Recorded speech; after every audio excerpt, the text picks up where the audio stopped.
I'ma still come in first place. Baby, I ain't second to none. I'ma tee you up on my beat day. I'ma just do what I want. Watch how young they stun. Thought I told you before. They don't want me on the court. Guaranteed I'ma score. Birthday info to show you fine. Forgot it at home, I'll be losing my mind. I'm counting it up whether pennies or dimes. Tick, tick, tick like wiggle the time. Go ahead. Welcome back to Shadow Views TV. Today I'm gonna be looking at the most disrespectful players in NBA history. Before we get started, follow me on Instagram. Check out my clothing brand, Short Range. The link will be below in the description. Don't forget to like, comment, subscribe, and hit that bell notification so you're notified every time I upload.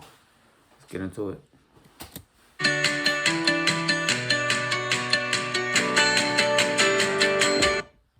From insulting a player's dead mom to telling a player what their wife tastes like, these are the most disrespectful players in NBA history. James Harden has trashed his own teammates, instigated fights, and turned careers into memes. This man has no chill. I mean, it doesn't get more disrespectful than this. Or did you think it was certain to work? I thought it was going to be... Yeah, that's what he looked this way. He stared at Wesley Johnson, and then he hit the three. Disgusting. That's the only, Harden broke his play. ankles, stared him dead in the eyes, and shot the cleanest three I've ever seen. Ooh. But this past year, he's gotten more disrespectful than ever. It started early in 2020 when Harden and Giannis were racing for MVP. Giannis was a team captain for the All-Star game, in charge of drafting his team.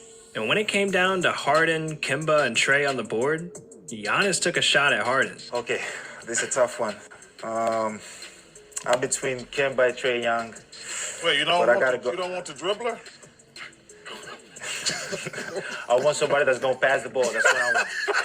This moment set Harden off, and during an ESPN interview, he fired back some disrespectful shots. Makes a joke on the air about, I want to take someone who can pass. I'm taking Kemba Walker instead of James Harden. I average more assists than him, I think. So I don't see what the joke is. Talk your shit. I just know none of them can mess with me. But I wish I could just run and with 7 feet and run and just dunk. Like that takes no skill at all. I gotta actually learn how to play basketball and how to have skill. That shot. Damn, Harden. Yeah, that's why Giannis had to do you dirty. The shot. They're going to try and back down. Oh, and he hit Harden in the head. All right, I'm gonna be honest. That clip happened a year before. But I just had to put it in the video, all right, man? But the point still stands. Harden has caused a lot of drama, and he didn't stop at Giannis. He started disrespecting his own team. In the playoffs last year, rumors started circulating that Harden and his teammates were getting into arguments in the locker room. So it didn't surprise anyone when Harden demanded the trade this season. But the way Harden went about it was beyond disrespectful. Instead of showing up on time to training camp, Harden was out partying with Lil Baby. And when he did show up, man, he was fatter than ever. Harden even came out and said he felt the Rockets weren't good enough and couldn't be fixed. So when his Alright, so boom. Even though he was out of shape, that nigga still came back giving niggas buckets, so I don't get the deal. Like, you feel me? teammate DeMarcus Cousins was asked about the situation, he brought some news to the table. The disrespect started way before, any interview. Just the approach to training camp, showing up the way he did, the antics off the court. I mean, the disrespect started way before. Jimmy Butler is so disrespectful that a single trash-talking incident cost him tens of thousands of dollars. This moment went down in 2020 in a game between the Heat and the Pacers. With 6:29 left in the third quarter, Butler ran around a screen.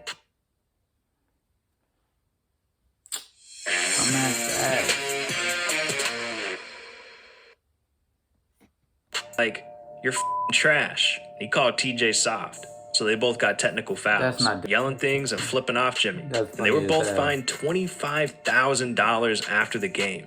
But Jimmy didn't hold back when he was asked about this. He did an interview in the locker room post-game, completely humiliating TJ. He made fun of him because he didn't drop a like and subscribe to the channel. What the hell's wrong with this dude? Don't he know we close to $1 million? Damn. But Jimmy also clowned him about what happened on the court. I think it's tough for him because I can guard him and he can't guard me. Like, at the end of the day, that's what it comes down to. I ain't scared of nobody. So, he talking about, oh, we're going to fight, this, that. It is what it is to me. And then what did you notice the middle finger from him, and was the blowing of the kiss? He's soft. He's not even in my fucking league. Like nowhere near me. Bro, you got no choice but to love Jimmy Butler, son. And if I was their coach, I would never put him on me ever again. He's like, no, put somebody else on me because I'm a Taz every time we play. He's trash. Even though Michael Jordan had a reputation for being a trash talker, the things he said to players were beyond disrespectful. In 1995, the Bulls were coming off a playoff loss to the Magic, so training camp was serious. Jordan wouldn't let anyone slack, offense or defense. And the Bulls had just picked up Steve Kerr, a three-point specialist they needed. But when Michael and Steve were going against each other during a scrimmage, the two started swearing and arguing. Steve literally disagreed one time, and that was all it took for Jordan to punch him in the face, leaving Steve with a black eye. If that's how Jordan treated his teammates, you can imagine what he did to players on the other team. Obviously, Jordan wasn't scared of anyone, especially not Muggsy Bogues, the shortest player in history at 5'3". Muggsy was a great player, but one moment against the Bulls shattered his confidence. It was game. Let's go, boys. Do they know you Damn, by how many name? ads bro having? Study. Game 5 of the 1995 NBA playoffs, and the Hornets-Bulls series was tied 2-2. This game determined who went on to the next round, and the Hornets had a chance to win. Down by just 1 point, Muggsy had the ball during the biggest possession of the game, with Michael Jordan guarding him. Michael stepped back, gave Muggsy space, and yelled to him, "Shoot it, you midget." And Muggsy took the shot, but missed terribly. The Bulls won 85-84 to eliminate the Hornets. Imagine hearing that. Bro. Especially especially if you're doing it right when they shooting. Yeah. And this loss humiliated Muggsy. What Jordan said to him kept him up at night. He went from averaging 10 points per game to only 5 after this. And eventually, he admitted that play against Jordan ruined his career. LeBron doesn't trash talk much, but if you come at him, he's not going to hold back. One of the best examples of this was back in 2008 between LeBron and Deshaun Stevenson. Early in the year, the Wizards beat the Cavs, and Deshaun took that as an opportunity to take a shot at LeBron. During the post-game interview, he said, "He's overrated." And you can say I said that. Look, funny part is, when the Mavericks beat the Heat, Deshaun Stevenson was on the Mavericks. I'm like 90% sure he was on the Mavericks. And I'm about to double check right now.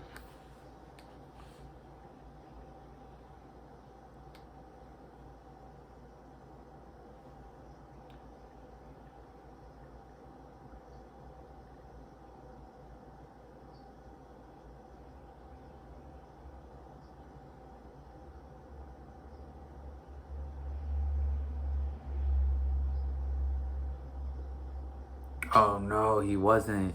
It was the year before he was on the Mavericks. By and things were quiet until the playoffs came around. The Cavs and the Wizards were facing off for the 3rd straight year, and LeBron was known to come in and dominate Washington, averaging around 32 points, 6 assists, and 8 rebounds against them. And the Wizards knew their defense wasn't enough to stop him, so that's where Deshaun Stevenson had some value to try and get in LeBron's head. But that didn't work at all. LeBron was asked about Deshaun's quote earlier in the year, and he said, "With Deshaun Stevenson, it's kind of funny. It's almost like Jay-Z responding to a negative comment made by Soulja Boy. It just doesn't make sense to respond." Damn! You ain't gotta do Soulja Boy like that. Come on, Bron. Don't act like you weren't cranking that. And funny enough, after LeBron said this, Soulja Boy showed up to Game 3, waving towels, dancing, and repping the Wizards. So Jay-Z had to step in because him and LeBron are boys. Jay went and recorded a freestyle to the song Blow the Whistle. And he spit bars like, Tonight, I'll be eating a pork banh mi with extra jalapenos.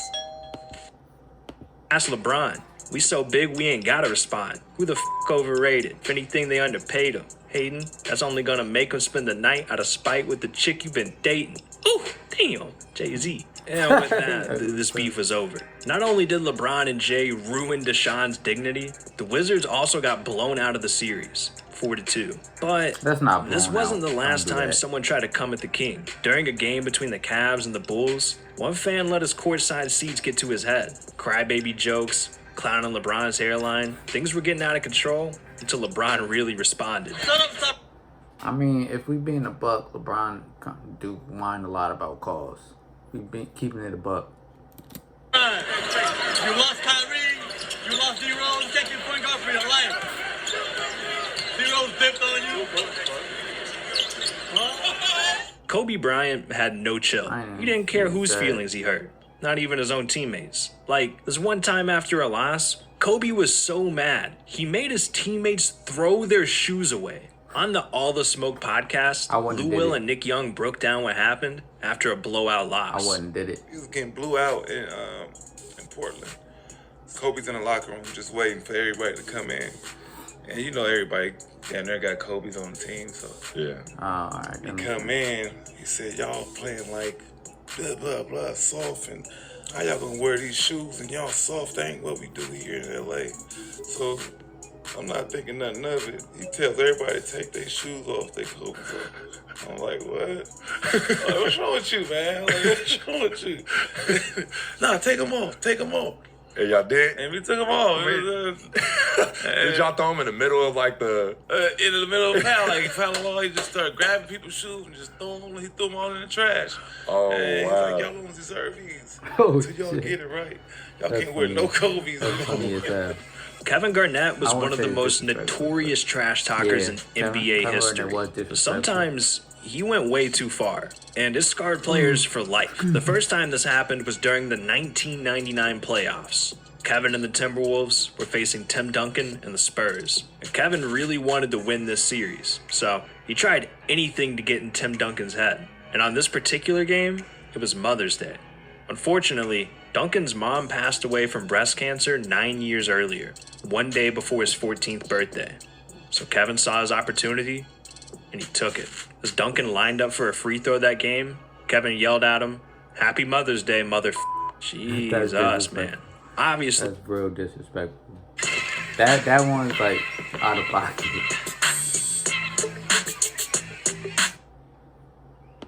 Tim Duncan hated Kevin for this, but he never responded to nonsense on the court. Instead, Duncan made sure to circle the games against Kevin on his calendar and go all in for a win each time. But this wasn't the only time Kevin did something nasty to a player. Kevin Garnett was Joakim Noah's childhood idol. And in 2007, Joakim was a rookie, so this was the first time that he got to meet his idol in person. Before the game, Joakim walked up to Kevin and said, "Man, KG, I had your poster on my wall. I looked up to you, man." And Kevin responded saying, "F you, Noah," and walked away. Yeah, Joakim was crushed, and from that point on, he hated Kevin. But hey, at least Kevin didn't hook up with his wife like he did to another player. That moment came in 2013 between Kevin Garnett. Oh wait, so did he really hook up with Lala? I thought he was just saying that shit. Carmelo Anthony. They were playing a physical game in Madison Square Garden, and eventually, things went too far. The two were getting tangled up, yelling in each other's faces, and got technical fouls. In the middle of the scuffle, Garnett yelled to Melo saying, "Hey, your wife tastes like Honey Nut Cheerios." Whew.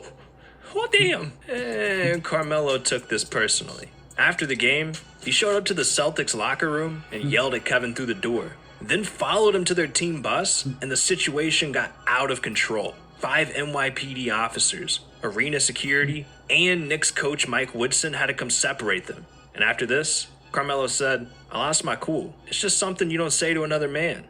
Kevin Durant has been known for his Twitter fingers, but on the court, he's as savage as they come.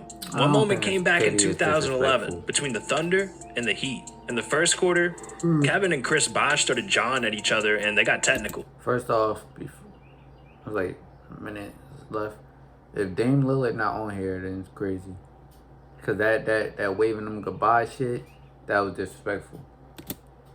But the situation started from a conversation between Kevin and James Harden. Chris Bosh broke it down and said, "I think he was telling Harden to dunk on me." I expressed that no, he's not gonna dunk that, and it just kind of went back and forth. But, Kevin took the situation personally, like he always does, so he came at Bosh recklessly in the post-game interview, saying, I'm no punk. I wasn't even talking to him first off. He decided to butt in, and I'm not just gonna let that slide. He's on a good team now, so he thinks he can talk a little bit. There's a lot of fake tough guys in this league, and he's one of them. Maybe Kevin should have stayed quiet. I mean, after all, the Heat dominated the Thunder in the next year's finals where things mattered the most. And eventually, Kevin got a great team of his own, teaming up with the Warriors. And he pretty much turned into Chris Bosh based on what he said before. Kevin and Draymond were teammates for years, so he witnessed the trash talking firsthand. And Draymond talked about him saying, "KD makes you feel bad about yourself, that you ever talk junk. It's the funniest thing in the world, especially when you got legends like Shaq constantly disrespecting NBA players. I mean, Shaq is so disrespectful, he's been in Twitter beefs with damn near everyone. He's been in rap battles. Even his mom had to get him to chill out. Wait, you want to hear more about that? Well, click on this video right here. These are the times that Shaq disrespected. Where Dame Lillard? Crazy. There's a lot of other people I feel like he probably could have put on there, but this is alright. I don't know about KD, mostly not really disrespectful. I guess you keep Jordan, Kobe, KG. I forgot who else he had on there, but I don't know. If y'all like videos like this, let me know down below in the comment section. Any suggestions y'all got for future videos. Don't forget to like, comment, subscribe, hit that bell notification button so you're notified every time I upload.